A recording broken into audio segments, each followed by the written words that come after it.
ka ba sa swerte? Magbabagong taon na wag ng Marte.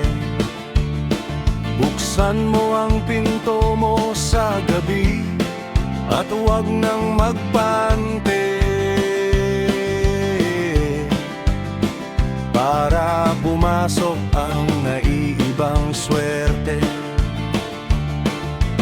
Sabi nila maghanda ng mga bilog pagsapit ng gabi. Ngunit mga bilog na bote aking nabili. Aking mga paputok, ito'y tunay na safety. Sapagkat ang putok niya ay hindi nakakabingi.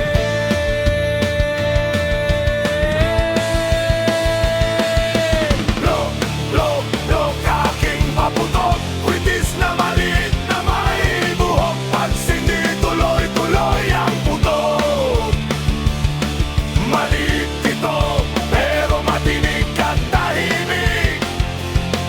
Pag ika'y maputukan, buhay ang tao na maligid. Bagong taon, bagong swerte at pag-asa. Mga ugaling hindi tama ating ibasura, para ang buhay natin masigla at masaya. At sana malampasan natin ang lahat na problema.